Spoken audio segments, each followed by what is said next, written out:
अपभ्रंश साहित्य में आज हम आप लोगों के समक्ष पेश करेंगे स्वयंभू।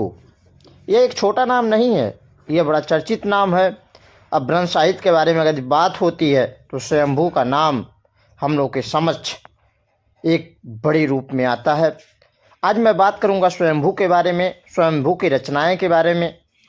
तो स्वयंभू की पहली रचना अगर हम बात करें तो पौमचर्यु, रिठड़े मीचर्यु और पंचमी चर्यु और स्वयंभू छंदस। आइए बात कर लेते हैं और आपको विस्तृत जानकारी देते हैं कि कतिपय विद्वानों ने स्वयंभू को जैन काव्य परंपरा का प्रथम कवि माना जाता है। इनका जन्म इम्पोर्टेंट है 783 ईस्वी में कर्नाटक में हुआ था। ये अपभ्रंश साहित्य के वाल्मीकि माने जाते हैं, जबकि भोला शंकर व्यास ने इन्हें अपभ्रंश साहित्य का कालिदास माना है।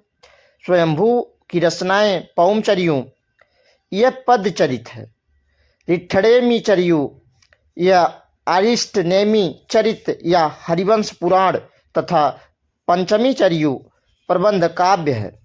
और स्वयंभू छंदस अपभ्रंश के छंदों से संबंध रचना है। पौमचर्यु 5 कांडों में विभक्त अपूर्ण प्रबंध काव्य है, जिसको उनके पुत्र त्रिभुवन ने पूरा किया था। इसके प्रथम कांड का शीर्षक है विद्याधर।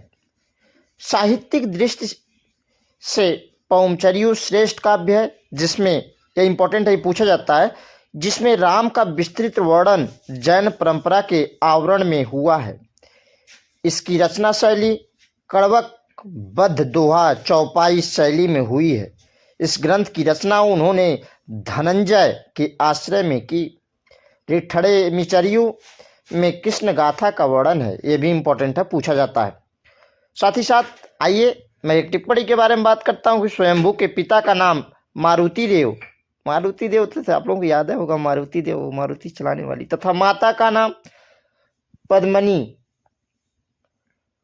था।